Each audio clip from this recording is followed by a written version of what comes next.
All right, today is Tuesday, the 18th of November. And we're starting off kind of tying into our discussion last week about OCD. We saw the crash course video that explained the whole big picture about OCD. And then in addition to that, we got a chance to see Chad, who actually is suffering from OCD, and all of the issues involved with his life. Now, the two handouts I have today refer back to things that we talked about last week. One of those is this side with the green color on it, which is the difference between psychosis and neurosis. These two are the new ones, and these are you are here, you already got it.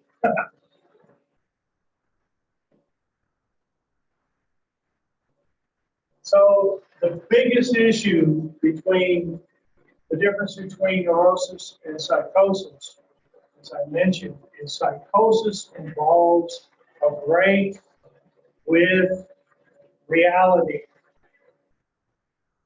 And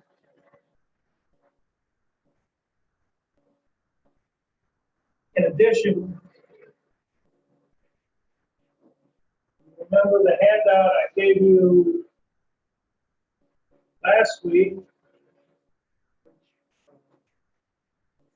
Apparently it's gone, so hopefully you got it. Well, it's on Blackboard. Now you've got essentially the same thing. This is right out of the Diagnostic Statistical Manual 5 that you have on Blackboard. Up at the top, digital page 137 and 138. So the actual book, you can read the page number. But since you don't have it in book form, you have it in digital form, I give you the digital form. So we're not getting into schizophrenia today, but I'm just doing it as a contrast to where we're going to go next week and beyond. Because this week we're just dealing with neurosis, okay? We saw from the one on OCD how it describes the categories of what it takes to be considered OCD. And now you have a handout which we will discuss in detail in the upcoming weeks, because it is schizophrenia is a psychosis, much more serious illness and a lot different than neurosis. So the other thing I want to draw in is Dr. Allen here, who is a psychiatrist and a PhD psychologist. So he's got some pretty good credentials behind him. And he's talking about what the best estimate of how people get OCD, or at least how it's expressed in from a biological, medical point of view. So again, without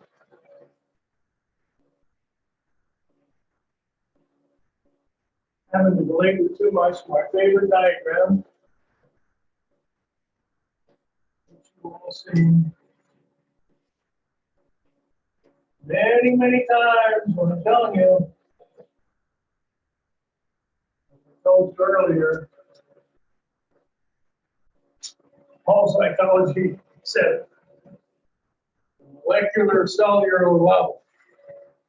And Dr. Allen is going to show you that today on this video, which leads me to the backside of your neurosis psychosis.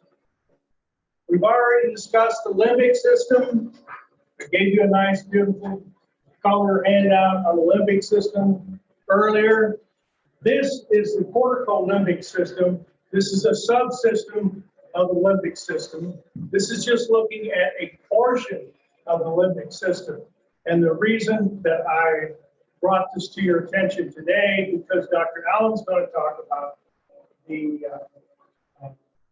parts of the brain that he thinks leads to problems with OCD. And I wanted to bring your attention back to the limbic system because we know that the hippocampus, which is on the bottom right, has to do with learning and memory. We discussed that in the memory section quite a few weeks ago, actually. And we've already talked about the amygdala being a big part of the limbic system. Now, this particular diagram is getting down to a level of detail that we don't normally get to in the book because it is getting more detailed. But what's scary, might be scary to some of you, is when you start studying the neurology of the brain, it's even more detailed than this. And we're just looking at one limbic system. And I want you to pay particular attention to this top part on the left. It's called the anterior cingulate cortex. And it's, unfortunately, it's in blue, which is the same thing as the prefrontal cortex is. But that's important. The ACC is important because you can read under it.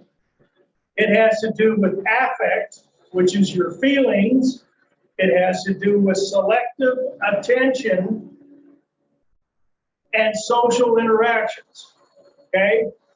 Because the last thing we're going to talk about before this semester is over, the week before finals, is a little bit of forensic psychology. We've already got a taste of it in the very beginning when you saw a video on Blackboard that was talking about the making of the psychopath. So the ACC, according to one of the most knowledgeable professionals that I know in the field, Dr. Kent Keel, who is a University of New Mexico med school professor in psychology. I haven't talked about him before, but I'm just sort of dropping a hint, and we're going to go there and talk about his belief. What he does, just to let you know, in addition to being an instructor, he has been doing research for over 20 years with functional MRIs and people who are in prison. I've seen him twice at a conference in California. He's a great speaker, and he told all of us how it was that he ended up at UNM, which is significant to me because I used to live in Albuquerque. And he taught at a big Eastern Coast school, and he's basically worldly known as sort of the expert in the use of the functional MRI when it comes to criminal minds.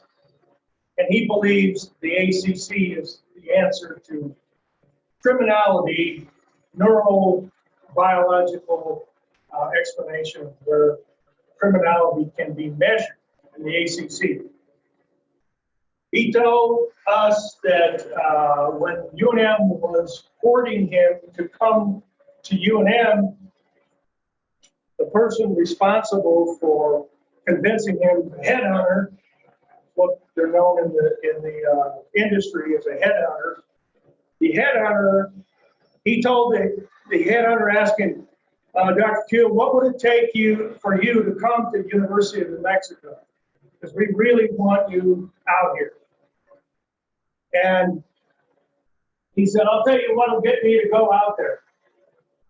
You buy me an 18-wheeler with a flatbed trailer on it, put on it an MRI machine with an office and all that, and I'll come to UNM. Well, obviously, New Mexico was willing to do that because he's now a professor at the med school in Albuquerque. And for the last 20 years, he hasn't been in Albuquerque for 20 years, but nevertheless, for the last 20 years, Dr. Keel has been going to prisons with their permission. He announces that he's coming, and he wants volunteers to volunteer to have an MRI done, a functional MRI, because he's building a database. He has, at this point, over 100,000 MRI scans of people who are in prison, okay? And you might wonder why a guy from a prison would volunteer to go get an MRI. Well, first of all, it's painless. And they know, what some of you may know, is that if you've been sentenced for a very long sentence because of some kind of violent crime that you have committed, one of the things that you want to do is get out of jail. And somebody could commute your sentence, somebody could lessen your sentence. Some of these guys' cases are on appeal. And if they could show to the court through a functional MRI that they have an anatomical problem, which they cannot control because it's anatomy, and that helped or was the main provoker to their nasty behavior, their criminal behavior, then it could help them. So needless to say, when he goes to a prison, he goes to 8 different prisons in the Quad State area. He goes to Colorado, New Mexico, Oklahoma, Arizona. He might even, I don't know if there's any prisons up in northern Texas, but he didn't want to drive too far. So I'm foreshadowing what we're going to hear about with regards to the ACC. So let's see what Dr. Allen talks about, and then we'll have a discussion about that.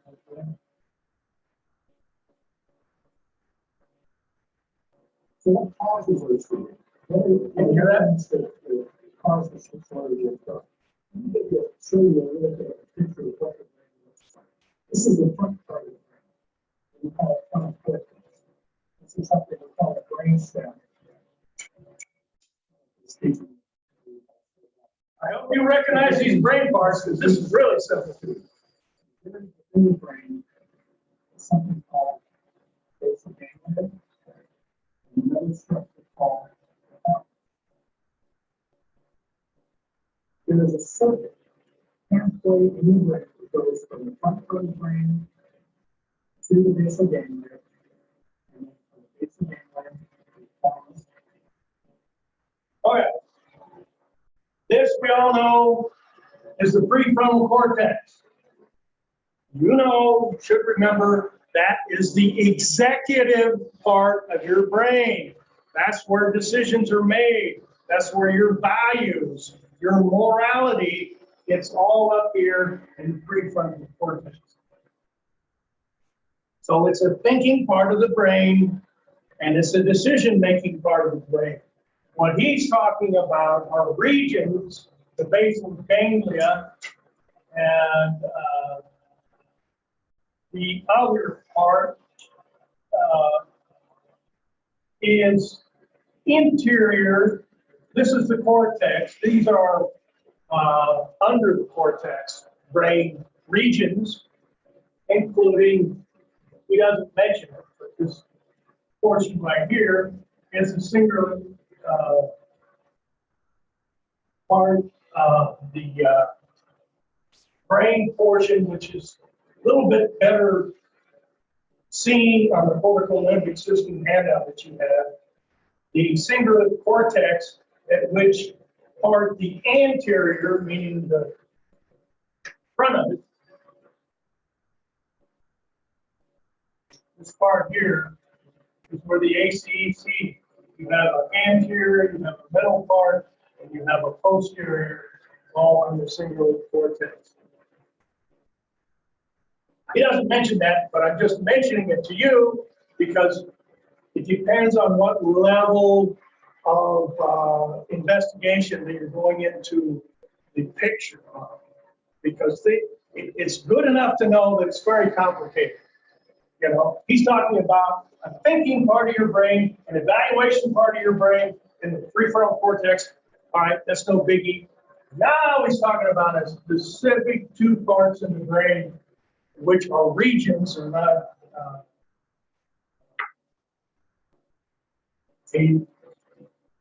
but this is a simplistic view of what the brain process is. So that's why I brought in the other explanation so you'll see the big picture.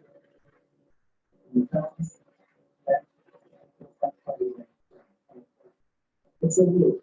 For most people, we have something we worry about.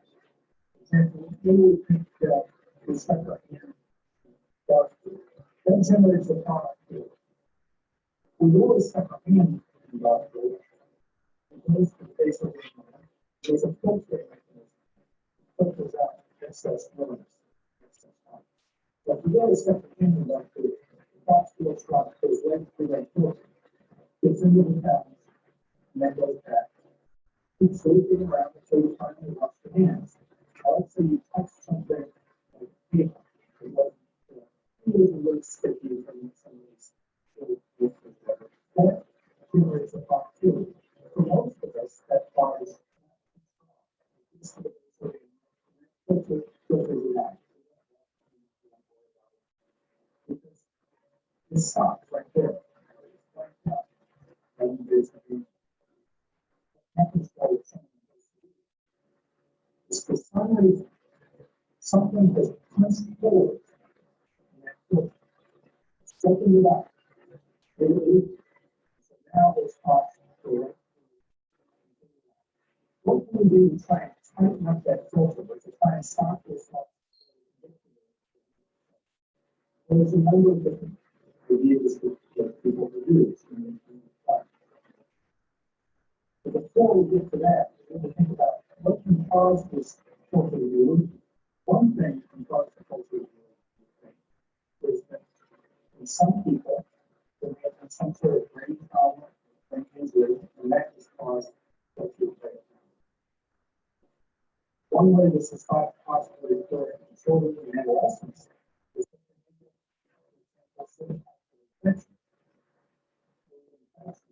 is their bodies respond to the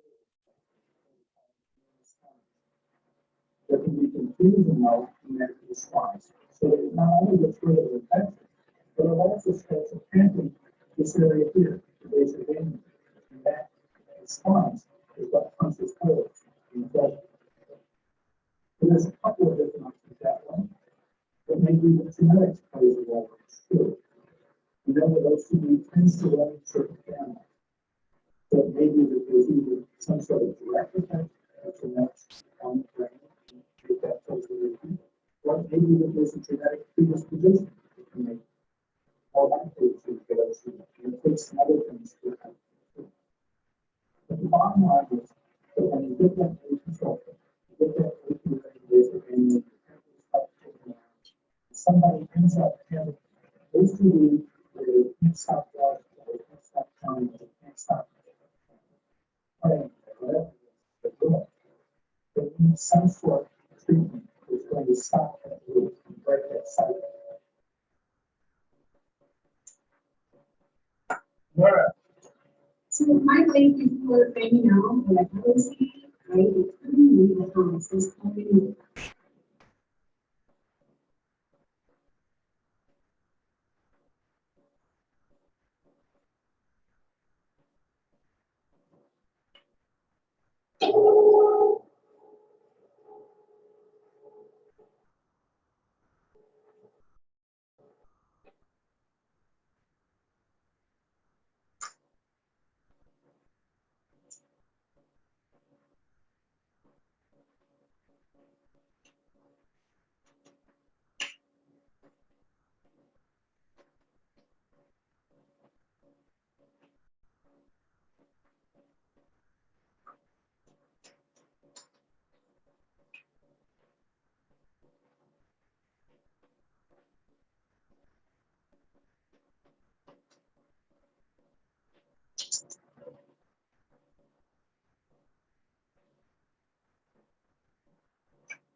Okay, so he mentioned 3 possible reasons that you may have a leaky filter, which we use in everyday life to make decisions.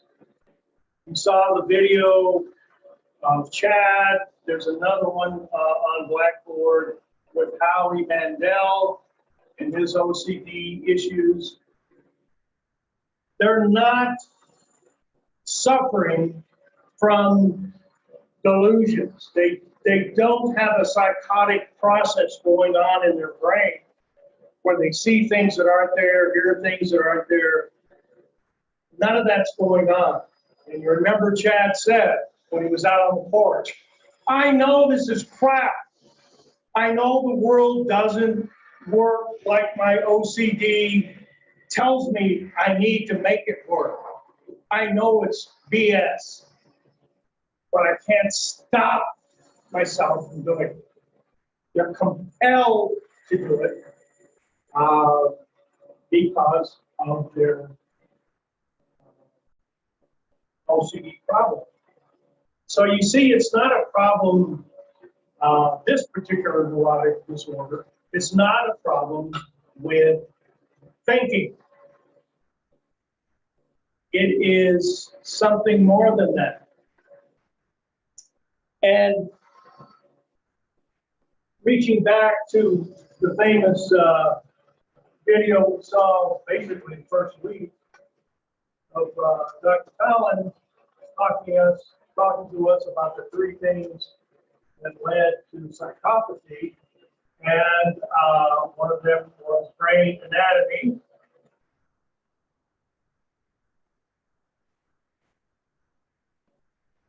The other one was genetics, which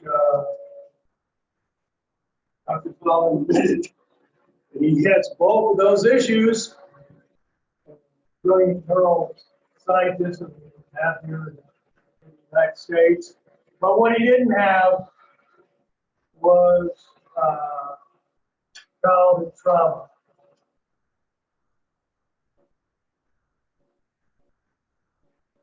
So compare this problem with psychopathy to this problem with OCD. And remember, psychopathy is not a psychosis.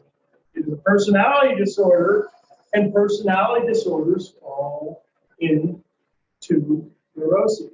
Okay? So what Dr. Allen is talking about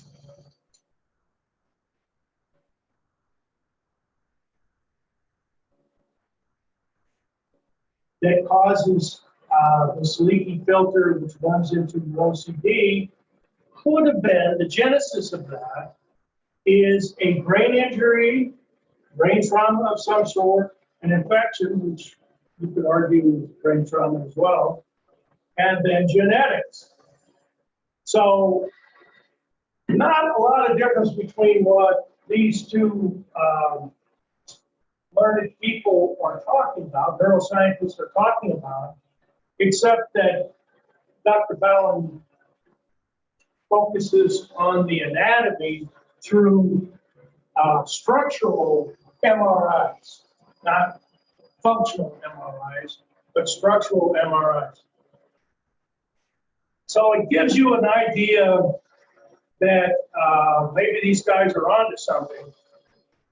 And I mentioned my own experience in the child abuse, neglect, and death cases that I came face to face with when I had that kind of a job.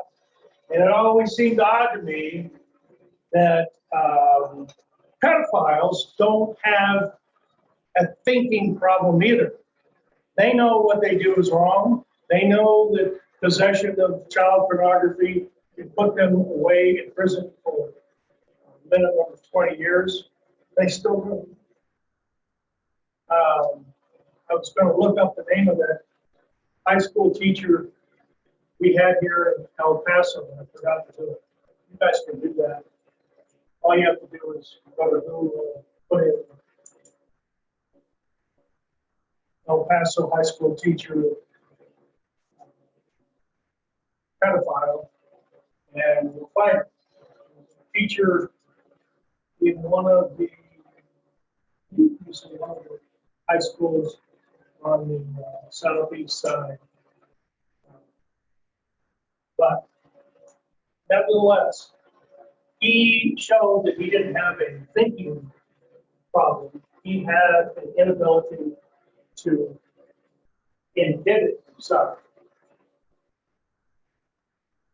And Chad, who went through therapy, in essence, when he first got confronted with OCD, which is generally in adolescence, he was cured of it. And his therapist told him, you probably need to check back every 6 months or so because you want to make sure it doesn't reoccur. And since he was feeling great, he didn't go back. And OCD creeped back into his life. And that's where we saw him when he was in his 30s. It's back again. But he's going through therapy, and hopefully it will work. Take somebody like Howie Mandel, you know he's got a lot of money. And he said in that video, I do go to therapy. And he is taking a medication. He didn't tell us what it was. Probably an anti-anxiety med. And he's not been cured of it. So it is a persistent problem, whether you've got money to get the best experts to help you or not. So, all right. Let's take a look at the newest study guide for this week, let's put it that way, which is 41. Well, before we go to 41, let me open the floor to questions about 40. Since hopefully by now you've already finished mod 40.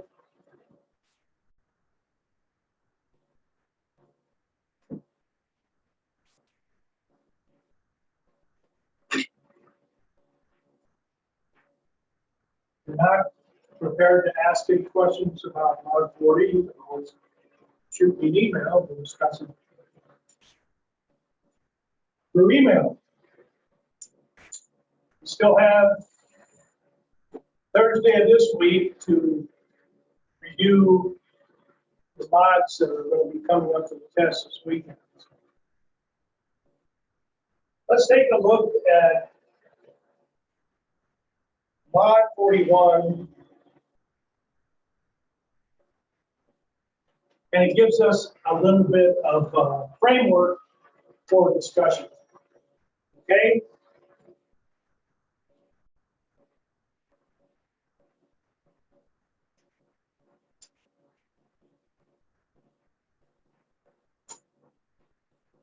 Let's look at question 2. Which of the following examples reflects a symptom of an anxiety disorder rather than just normal anxiety?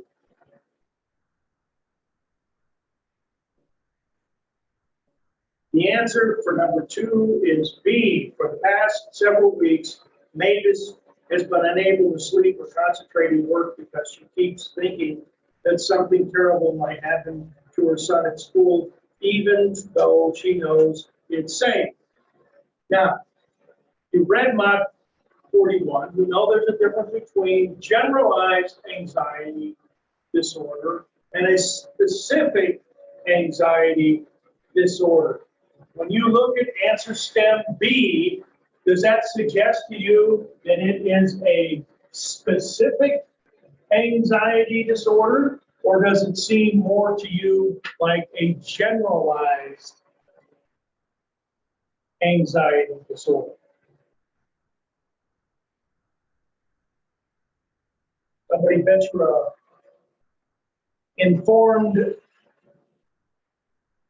opinion as to whether it's specific or non-specific.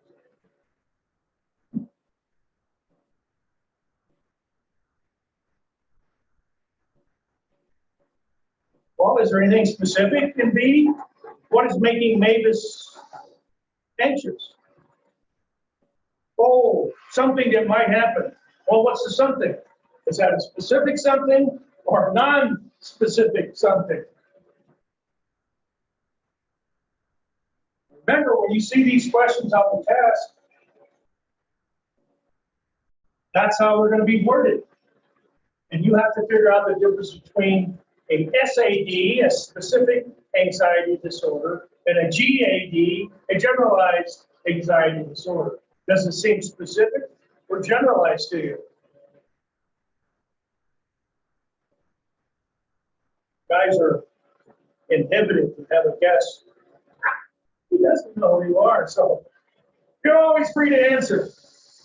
I know you know the answer because you guys are good at that. All right, the answer is, it is not a specific anxiety disorder because there's nothing specific in there. Just a generalized gray area of, oh, something might happen to my son at school. That's very generalized.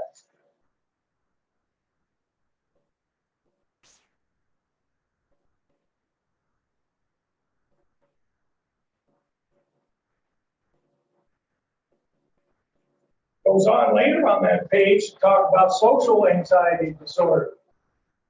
Well, that's a specific one because it is limited to issues having to do with social interaction. So that is a specific anxiety disorder. Now, as always, as I mentioned, a lot of times, that when you look at the DSM, which is, of course, the bedrock of diagnosing what the problem is, every single one of the mental categories that are in that big fat DSM-5 has a diagnostic criteria. You got it last week for OCD. This week you got it for schizophrenia.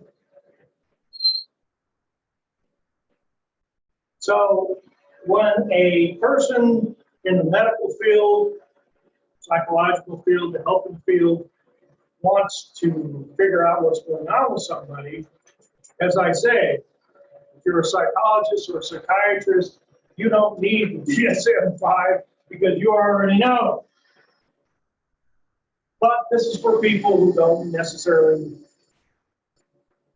deal with it every day, or this is a side of a mental illness that you haven't seen before, and so you want to refer to the manual to give you a better idea. Now, just like trait theory, when we were talking about personality theories, trait theory was just describes traits. It does not tell you the etiology of how you got that trait. And that's the DSM-5. It can talk in volumes, lots of pages, about diagnostic criteria. Here you have A, B, C, D, E, F on schizophrenia, and this is just generic schizophrenia.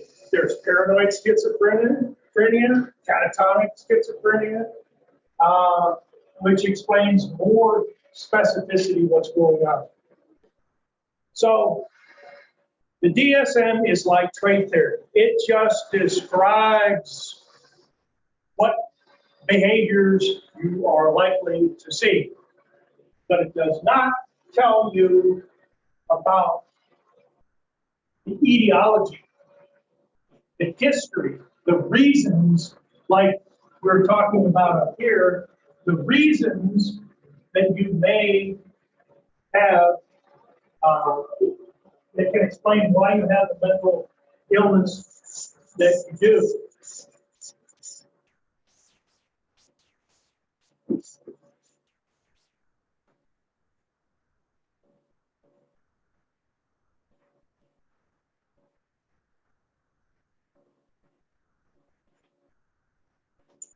All right, look at page 2. What is the definition of generalized anxiety disorder?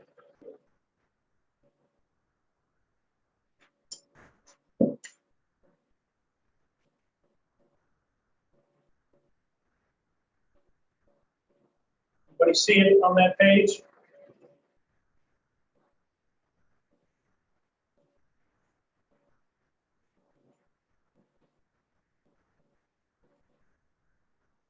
Did you get an answer for that one? Start jamming on them yet? Well, look at number 7. That's a definition, isn't it? A generalized anxiety disorder is characterized by what?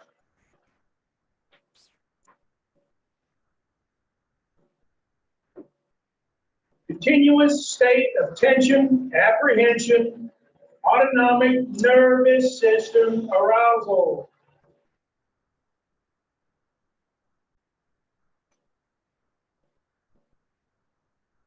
So there is a biological basis to a generalized anxiety disorder. All anxiety disorders, there is a biological component to it. And that should make sense to you because even though it involves thinking, it's not delusional thinking. It's just thinking that's disruptive, that you can't control, not reality-based, but nevertheless, like OCD, which used to be coupled in under anxiety disorders, but it's now in its own category of OCD, but it's still an anxiety producing. Why do you do the compulsive behaviors? To lower your anxiety. Chad's over there wiping off the El Camino. Got to do this. Putting on and off his sock 32 times and assessing whether he feels good. And if he feels good, then he doesn't have to take it off. If he feels bad, he has to take it off again and put it on again and hope he feels good. So, as you can see from the video, he had some pretty nasty looking socks. It's a bad way to start out your day. You can't even brush your teeth. You can't even make coffee. You can't do any of these things without doing the routines that he's already established for himself to lower his anxiety. So let's see what else is interesting in this section. Well, since we're talking about biological issues, let's look at 13. What's the answer to 13? Even if you haven't read Mod 41, just from our discussion, you should be able to answer that question. Because you now know the components that are involved in general anxiety disorders.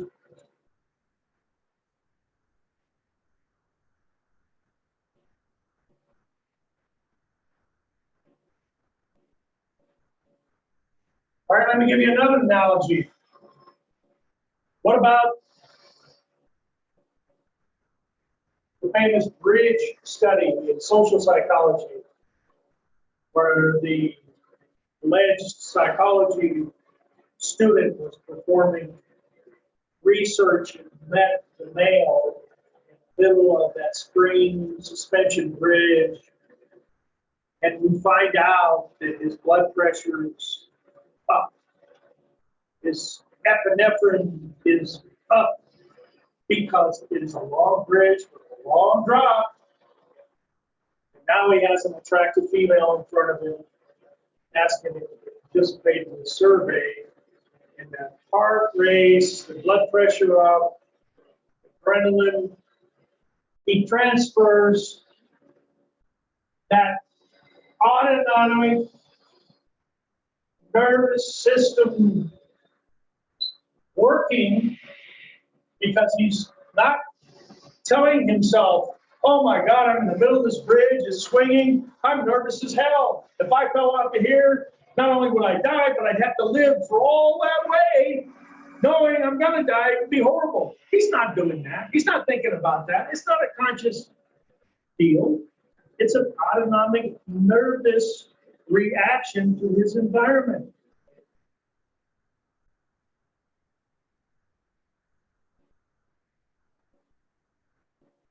Chad gets jacked up thinking he might see an El Camino on the highway or the roadway.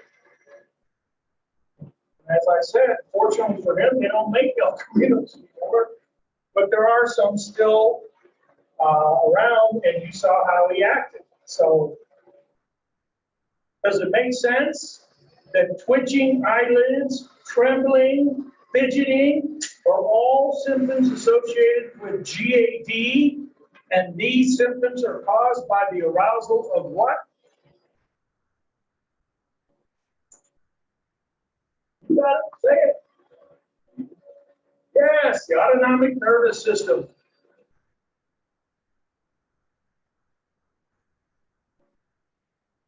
If you got a little nervous tick, you know what that word means, tick? Like a little, something like that. You can't control that, it just happens. Or if your eyelids are fluttering or something, you're not thinking about it, you're not telling your body to do that, it just does it in reaction to your autonomic nervous system giving you the message. You're in a environment which is jacking yourself up because of your autonomic nervous system. Okay? Now, Excuse me. Thank you all. thank you. Now look at 14. 14 talks about the time involved, 6 months or more. Just like with OCD, as you can see now, since you have the one on schizophrenia, that the symptoms have to be present and they have to last over a period of time. All right, let's see what else we got out here.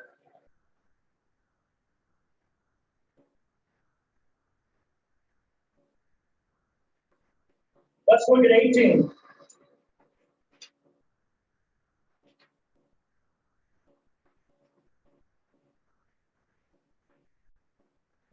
The most common symptoms of blank are irregular heartbeat, breathlessness, and a choking sensation. The person may also feel dizzy, tremble, and feel terrified. What does that sound like? A physiological response where it's suppressing your ability to breathe, hyperventilating, shallow breathing. Oh, here's a good example. What about our friend that was asked to touch the tarantula in the glass cave? Remember? And the doctor said, what are you feeling right now? My heart is racing, my mouth is dry, and you can see, he doesn't say it, but you can see he's shifting his weight. This guy is nervous as hell. His anxiety is out of the room because he's face to face with a huge tarantula, and the doctor just told him they're all poisonous. And he's freaking. He's having a panic attack. He is definitely having a panic attack. And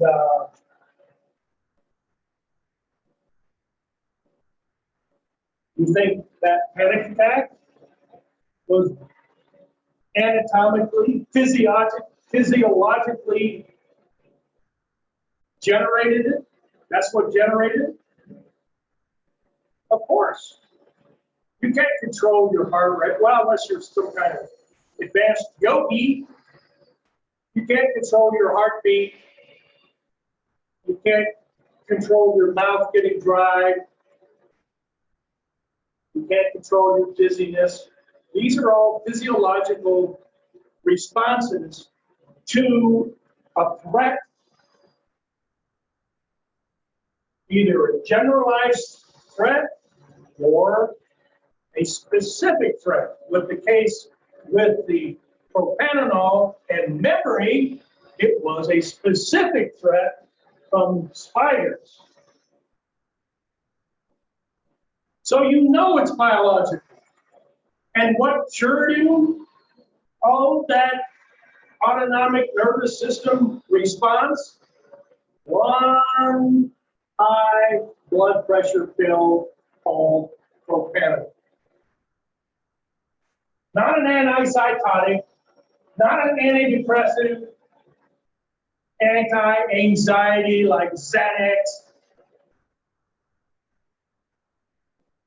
We interrupted his memory consolidation and took away the autonomic nervous system response, the fear response.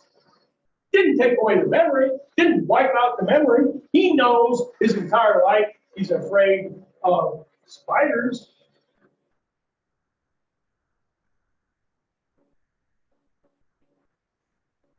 But now he's not having that physiological response.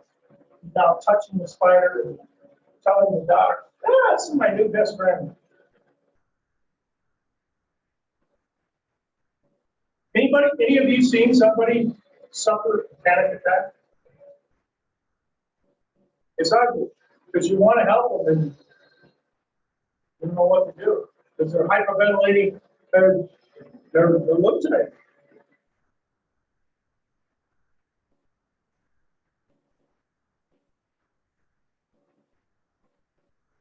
Okay, next page, agoraphobia. Agoraphobia. Agoraphobia is that social fear of going out and interacting with people. It sounds a lot like the fear of spiders.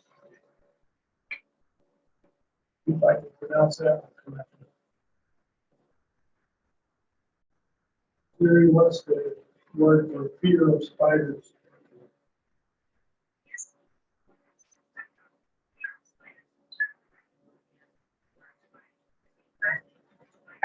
Acrophobia. I guess it's an acronym. Spider is an acronym. So it's acrophobia. A little bit like agoraphobia.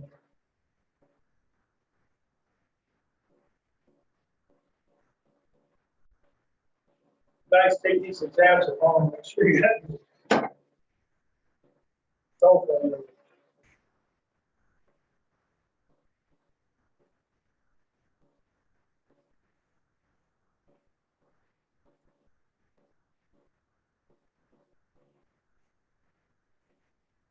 Oh, let's see.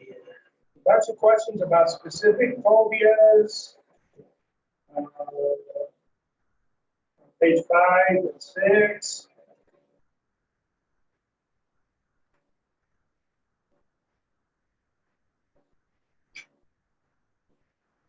Question 31, obsessions.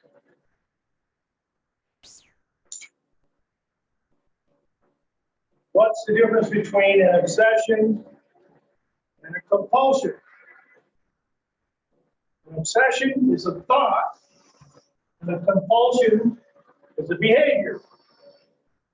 So Chad has all these obsessive thoughts about bad things happening to his band, bad things happening to him, and he's obsessed with it. He ruminates, he thinks again over and over and over about it. And what does he do to lower his anxiety? He does lots of things. One of them is he wipes off the bad juju, the bad feelings associated with an El Dorado. Other things he does is all those compulsive behaviors of putting his computer in the right location on the table with the guitar pick on this side, the inhalers on this side. Takes the electric cord to the coffee machine, plugs it in. If he feels good and it's looking in one direction and it's okay, then I can leave it and make coffee. If I don't feel good, then I have to unplug it and start again. Those are compulsions. Obsessions are the thoughts that drive. You know, you always ask yourself the question, why doesn't Chad take care of his anxiety by stomping his right foot? Oh, I feel better now. Well, his friend who convinced him to be phobic about El Caminos, he could probably tell him, oh, Chad, you got to stomp, man. Find a crack and stomp on it. Get that bad juju away from you because of El Camino. And then maybe that would be his compulsion, the stomp, which would be horrible because his apartment had carpet on it, so he wouldn't be able to find a line to stomp on. He had something to do with lions because you remember him walking in the snow and he walked by and they saw it and they backed up. And that had something to do with lions. I can't really tell because it was in snow. All right. How about another page? Page 7. What have we got? Photophobia and obsession.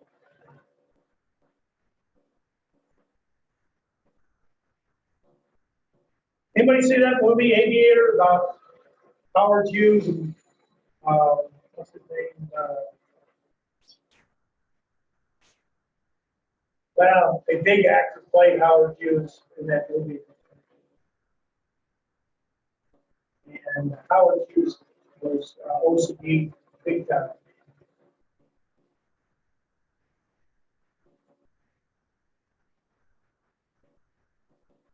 Okay, nothing interesting on that page. Oh, let's turn to page 8. The incidence of OCD is greatest among whom? Teens and young adults. The onset of the disorder usually occurs in teens. That's exactly when Chad started suffering from OCD. Now,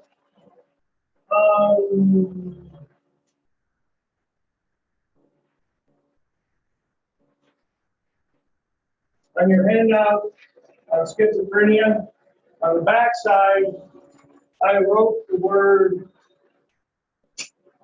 prodromal.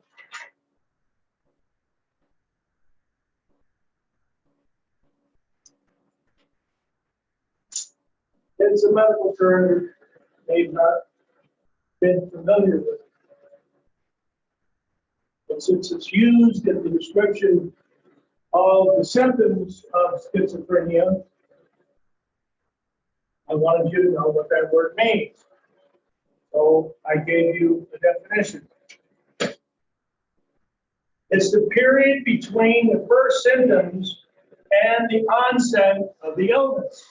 So you can have these sort of behaviors that give you, or somebody who knows what they're looking for, a clue that you might be moving towards OCD or schizophrenia, for that matter.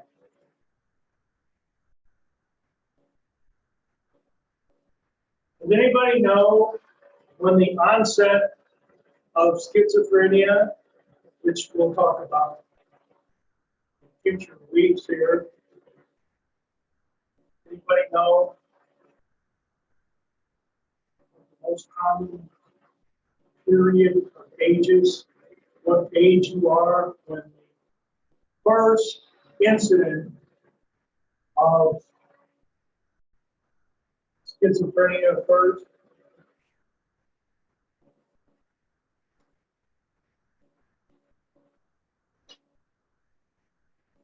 A lot of it occurs between 17 and 27 years of age.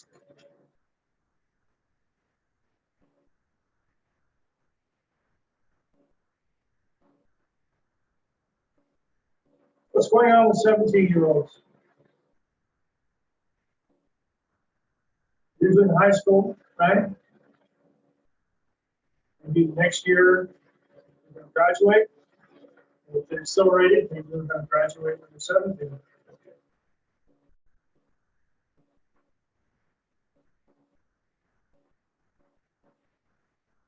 What about the years between 17 and 27? All of you are younger than that. Younger than 27. I'm younger than 17. What's going on in your life? A lot of changes. You're all millennials. You're all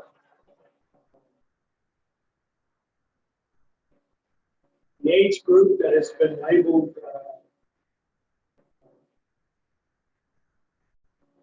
change the definition of early adulthood and said that adulthood is no longer really an 18, it's now more like 30. And what's happening in your life? What has happened in your life? One, graduating from high school. Unlikely anybody in here left their family home to attend EPCC. But for a lot of people, like 2 children, actually all 3, they all left home. 2 of them left the state, and 1 of them left the home. But he's back.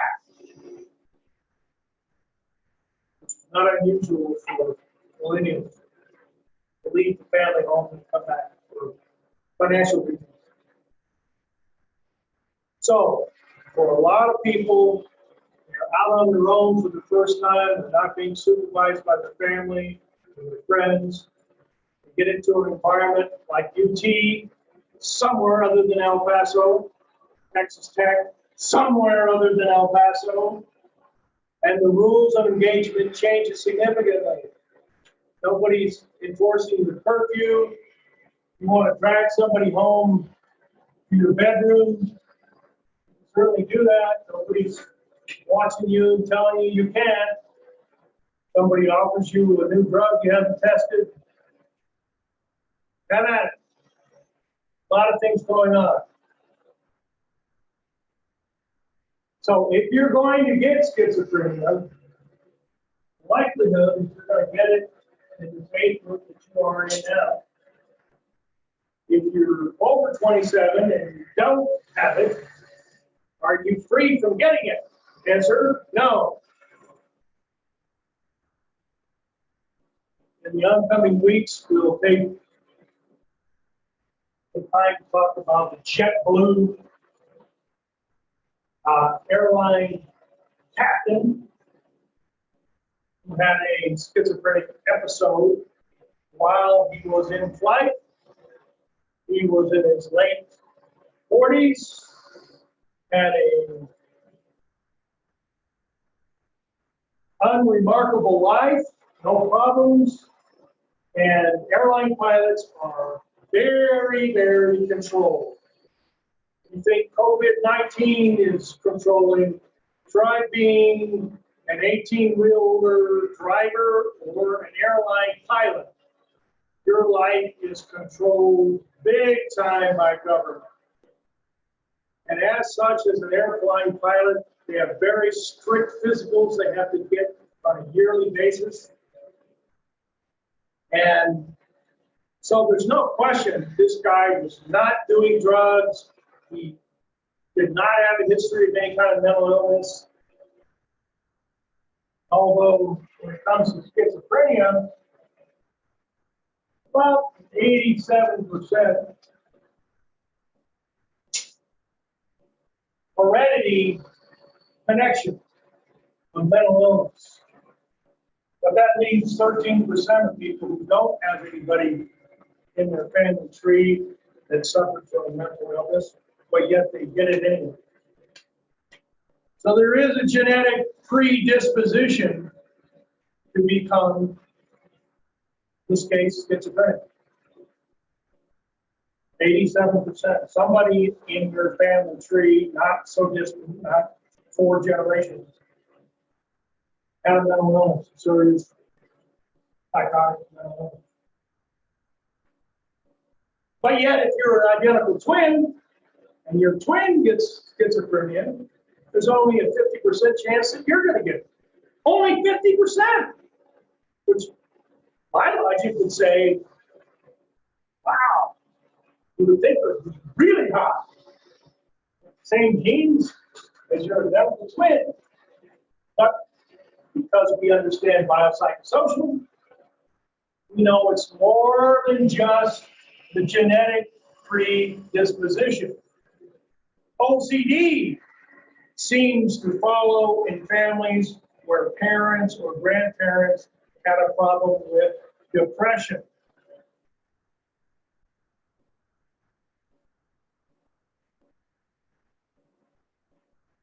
People who suffer PTSD, first of all, you have to have the T, P, post-traumatic. So first of all, you have to have the trauma, like Dr. Fallon said, as a child. You must have the trauma, otherwise you're not going to get a psychopath being made.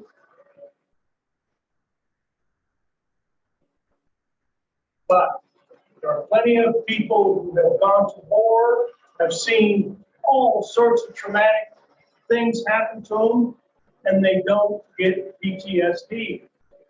Or maybe they don't get it the first time they go to Iraq or Afghanistan, or the second time.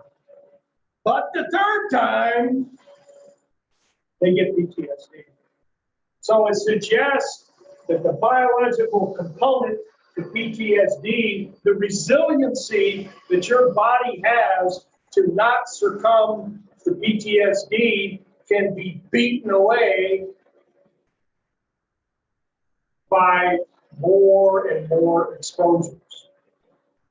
So we have a lot more people from all the trauma of soldiers going to the Middle East as a percentage of troops who go to the Middle East than Vietnam, which was also very traumatic. What's the difference? You go to Vietnam one time, unless you're in the military and they're making a career out of it, it's different. But you got conscripted, sucked up into the draft, sent to Vietnam, you do your 1 year and you're out, you're done. So you don't have to worry about going back. People who are serving today.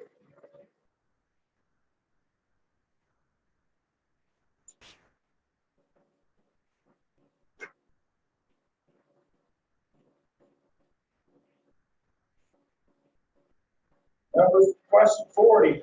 The long-lasting disorder that develops in response to being exposed to a severe and often life-threatening trauma is C, post-traumatic stress disorder. You can add in your own mind, and once you don't get it when exposed, you may get it later under subsequent exposures to that kind of trauma, even if it's the same kind of trauma. Well, then there's a bunch of questions on PTSD.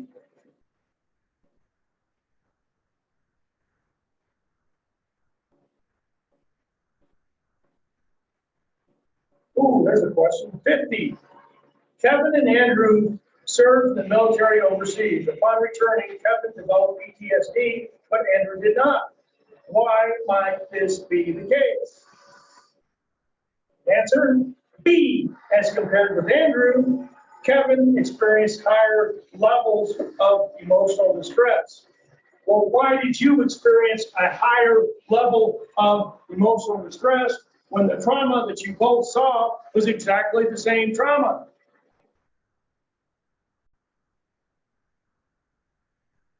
It's because you are biologically predisposed to be less capable of being resilient against PTSD because you've been bombarded with other traumatic experiences prior to this deployment in the Middle East. So, all right. Just to let you know, if you're making Thanksgiving plans, I am planning, well, first of all, you're off next Thursday. But I'm telling you, you're going to be off from my class the whole week. Because I am taking care of business, family business, and the only time I can do it is when we have a little vacation. My child goes out of state. So I will submit a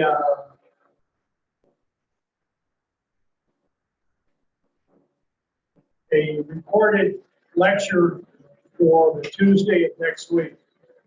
So we will not be meeting in this class next week because it's, I figured right, hopefully I figured right. That's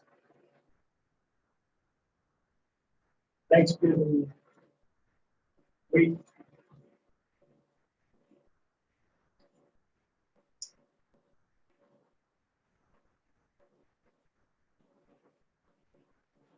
Yes, it is. Today is the 16th. Thanksgiving is on Thursday, 25th.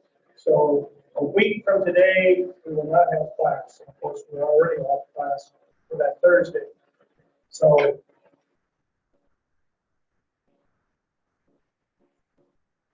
we're basically going to do one more set of mods for 2 weeks. We're done. And that'll be the final. So we've got 40 and 41. This week, we'll have the exam this weekend. And then we'll have the next set, which I think is 42 and 43. That's right, 42 and 43. And it's on psychosis. It's on schizophrenia. So that's going to be, and then I'll sneak in a little bit of forensic psychology like I did today. And then we're done. So again, if I got anything, let's get it made up. I will quickly come to an end. All right, thank you for showing up today. See you on Thursday.